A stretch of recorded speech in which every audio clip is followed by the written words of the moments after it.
and how has been this COVID journey for real estate sector? So if we may hear from the horse mouth. The I mean, everybody knows that COVID-19 did affect real estate in a major way, and those people or those organizations who kept pace with the times, I mean, changed to technology and made use of technology, were fast and innovative and were up on their feet with innovation, uh, have been doing well. I mean, real estate. And when I'm saying that have been on their feet, what I mean is that they have diversified their portfolio. Uh, Real estate is a cycle. Sometimes we have an asset class of residential, which is peaking, and at other times we have commercial real estate, which is peaking, or the sub assets of the commercial, which are peaking. So it's a cycle, and that is what we see, that that those who have a diversified portfolio, have a wider range of portfolio, and in different markets, they have been doing well. So Great, it's great. a mixed bag. Great, ma'am. If now from the investor psyche point of view, if I may say, and let's understand how the real estate market has been impacted and how the clients have been impacted, and now how clients should actually approach it.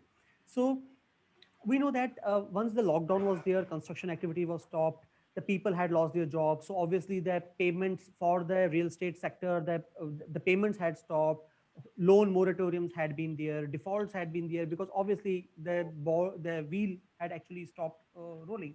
Now, from the sector itself, how you see, uh, from, say, I would say in August 2020 and now, what changes you have seen in a sector in terms of getting the projects on track? Yeah, how it has been then and now, at least. See, Rajat, let me tell you that the commercial real estate, it actually offers investors a powerful way to protect and grow their wealth.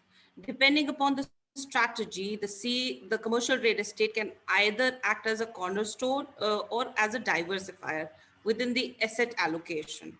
So that makes it very important. So what is important for the commercial real estate is the diversification, the tangible asset, the advantage of being a tangible asset, uh, have providing a steady cash flow, a higher yield, lower maintenance and investment for the owner, an inflation protector. Real estate has always been an inflation protector, especially when it is the commercial real estate. Uh, Pre-COVID, I mean, or let's say post-COVID, August onwards, the last quarter of 2020, we saw a great momentum building up. We saw corporates, earlier they were reeling during the COVID times, they were reeling between whether there is going to be a demand for office space, whether there is going to be, what is going to happen to our sub assets like co-living, what is going to happen to the sub asset of co-working. Uh, so I mean, there were different thoughts, but August onwards, we realized that there is an untapped potential in the Indian market.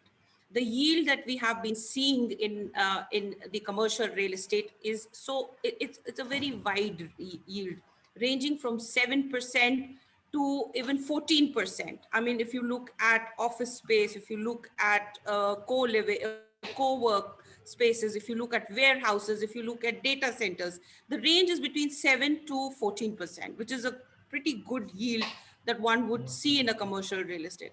And when we are looking at co-living, again, it actually is acting as a commercial, between 7 to 8, 7 to 11% yield, as against a residential asset, which actually gives you a yield between 1 to 3%, or a national average of 3%.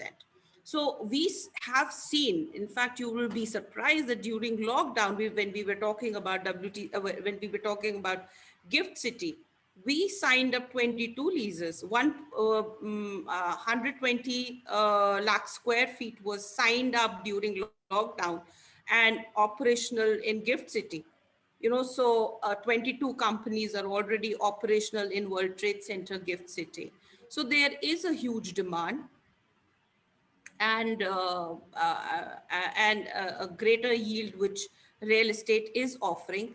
But yes, the sentiments earlier were that real estate would go down, there would not be demand.